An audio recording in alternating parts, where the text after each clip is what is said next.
So I beat Princess Peach Showtime, the March Nintendo Switch release, and I'm going to review it for you. I'm going to tell it to you like I would tell a friend, honest and open and kind of just a conversation. I'm really glad that I waited a few days after beating the game because I came off the ending feeling one way, and now in reflection, I feel differently. And I think the more nuanced changes, in my opinion, will help you make the best purchasing decision. So what's going on, everybody? It's Zach from SwitchForce. Princess Peach Showtime is Peach's solo adventure on Switch, and they really make sure it is her solo adventure. Now, there's not going to be any spoilers in this video review, and it's very hard to spoil this game, primarily because A, it's very short, and B, they show all the transformations in the trailers. There is one final transformation at the very, very end that is not shown, but you only get to use it for a couple of minutes, not even a full level. Otherwise, everything you've seen in the trailers, those are the 10 transformations in the game. And we'll start there. I think this game is very short. It took me about 5 to 6 hours to play, and I bet to complete at 100%, it would take you a few more. Now, granted, if you're a newbie at video games, maybe it does take you a bit longer, but most of the stages, what's stopping you isn't any sort of difficulty or any sort of obstacles. It's just you push through, and did you get the 10 medals or not? Princess Peach Showtime is divided into these little linear levels that represent plays in the theater, and you're going up against the Sours and Madame Grape, a big villainous mask that wants to take down your positivity. Peach just waves her ribbon and everyone gets happy. It's actually very cute, and all of her transformations are really, really awesome. Seeing Peach as a mighty defender of Earth, as a sleuthing detective, as a mermaid, as a dancing figure skater are all awesome. Although I will say this game has a heavy dose of Frozen influence, and I don't think it's a coincidence that the way the game is structured and the number of times I thought of Frozen, like Nintendo had to know Frozen is very popular with the kiddos, let's make Peach go Frozen. But Frozen is not how I felt about this game. It actually is quite heartwarming. Despite it being short, despite all the transformations being revealed, it ends up being a pretty fun time. It's hard not to smile at the different things that Peach does, the different interactions she has, but I will say I found it odd that there's really no other mention or instance of the Mario universe in this game. It's all Princess Peach. She's not surrounded by toads. She's surrounded by Theets from the theater. She's not facing off against Bowser or King Boo. She's facing off against, again, Madame Grape.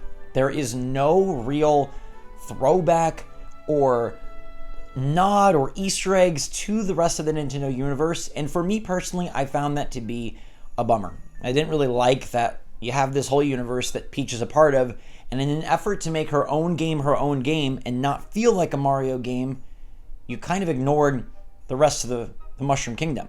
Like, Peach feels like its own game because the gameplay is distinct and varied, and I was surprised by how many different types of gameplay there are.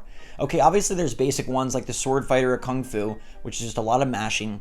There are the Figure Skater, which is very, very nice, very flowy, moving around almost like walking on ice in Mario, but Peach has better animations than I think I've ever seen in a Mario game. I think these are the best animations, best character animations Nintendo has ever done, and it's a very nice, visually appeasing game. It's very easy on the eyes. It's very colorful. I wouldn't say like it's mind-blowing. Is anything on the Switch mind-blowing? But it looks really good. It reminds me of Mario Odyssey in 2D, so that's to say like Mario 3D World, but obviously it's on the Switch, and I do think the animations lift it to another level that a lot of other first-party Nintendo games may not get visually. It's fun to be Peach as the detective because she has to sleuth out and solve little mysteries and click on different things in the environment like a point-and-click adventure and decide which ones she's going to point to as the evidence. And then you've got Mermaid Peach, who's commanding a legion of small fishies to do her bidding in the background. Like, there's a real nice amount of variety here, and I think that alone distinguishes this Princess Peach game. Obviously, it is easier. Obviously, it is targeting a wider audience, but they do enough with the gameplay that it kept me interested. I did not feel forced to push through this game. I just wanted more from it at times. And they'll give you a little bit more because some of the medals that you collect, usually 10 per level, 7 per second level, and then often 5 in the third level. There's 3 chapters per transformation for a total of about 30 levels in the game, plus a few bosses here or there. It does ramp up in terms of how you collect these medals. But this is where my opinion sort of shifted on the game after I reflected and looked back. Because while playing, I thought, wow, the medals are pretty cool, and I like that there are some that are more difficult to get than others. But what makes these medals frustrating, and what made me not want to 100% the game, is that because each level, each Peach play, is a linear, progressive level where oftentimes they move you along via cutscenes. What I mean is, like, you'll talk to somebody and then, oops, you're in the next scene. You get past a little point of no return, a little blank invisible wall, and then boom, you're all of a sudden moved along, rushed along, pushed forward. It is very easy to miss these medals, and you need to then go back and restart the entire level to get them again. It's not conducive to 100%ing because of the way that they structure this. You will inevitably, assuredly, have to play most of the levels 3, 4, 5, 6 times to get every single medal and to find them, unless you're going to use a guide, in which case, yeah, okay, you can probably do it in 1 or 2 tries. But I only completed 100% about 6 out of 30 levels on my first go through. And early on, it was fun to go back and get the medals because they were more obvious, and the harder ones were tied to achievement or skill-based challenges. Like the Patissier Peach level has a cake bake at the end, and getting through all the cakes and getting the bar all the way filled up with your cake designing prowess, that was fun to push through. But when those different medals are hidden on alternate routes, or right before or right after you move from a scene via a cutscene, it's frustrating and annoying, and not something I really want to go back and seek out. Especially because most of them are hide and go seek rather than skill based, and I found that outside of these Patissier cake bakes and a few other movement based challenges, majority of these medallions were not skill based. I will specifically call out the figure skater as requiring a lot of great timing. I will call out the Patissier obviously as requiring accuracy, and I even thought the rhythm game in the Mermaid Peach level built to a pretty decent level where I was missing a few and did not get 100%. It's still not hard by any means, but you do have to sort of be focused and ready to go. I think it's kind of a great introduction to a whole bunch of different styles and mechanics from many different genres. You got rhythm in here, you got movement, you got controlling the background, point and click, sleuthing, stealth, action. Like, it's really nice from that standpoint that it would expose a player to all sorts of genres, all sorts of types of gameplay in one game. This is not merely a platformer with Peach replacing the Mario asset. It's a nice job of diversifying and distinguishing Peach as a character and Princess Peach Showtime as a game.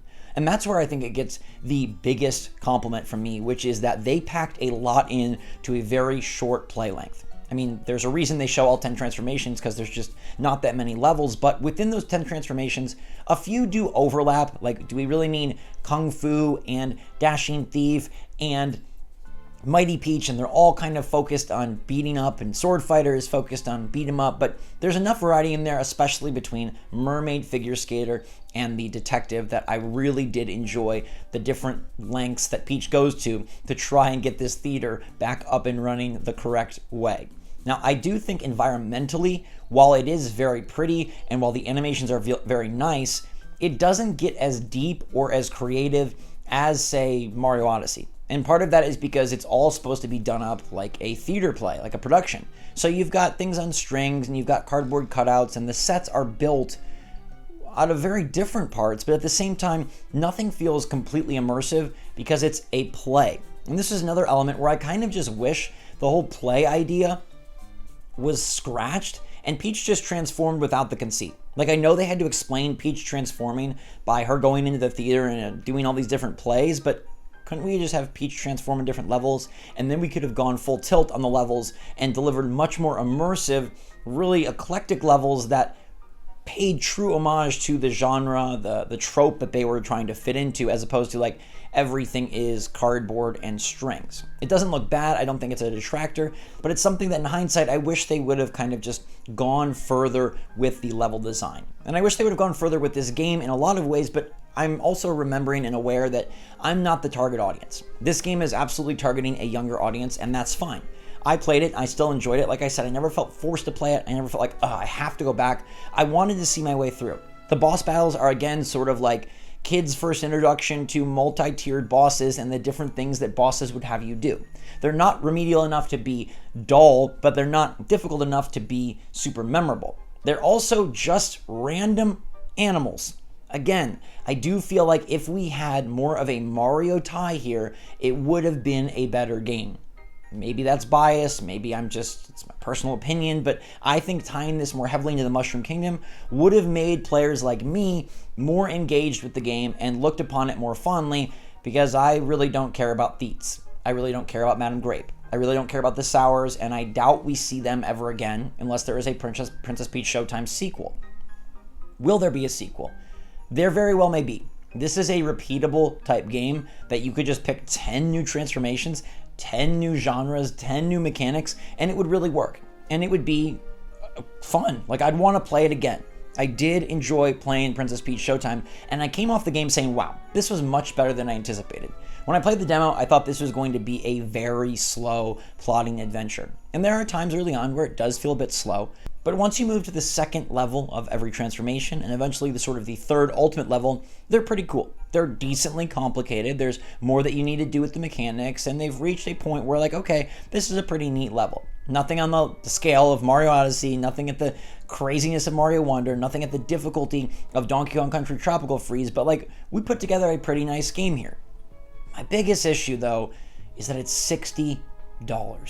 And I understand that this is a first-party game made by a talented developer in good feel, and that they delivered a well-rounded package. Like, there's no area of this game, graphics, sound, gameplay, none of it feels surprisingly lacking. None of it feels surprisingly bad. None of it feels surprisingly underdeveloped. It's all good. But I think when you're talking about a 5 to 6 hour package that is mostly easier, and that's replayability is really tied down to linear levels that require repetition over and over, not the fun kind of 100%ing, but the tedious kind of 100%ing, I think Princess Peach Showtime is the perfect $50 game. Nintendo has utilized the $50 price point before. They've used it with WarioWare, and that was great. $40 might be too close for comfort. They don't want to devalue their brand, their first party, their big titles to $40. But does anyone really believe Princess Peach Showtime is their big title?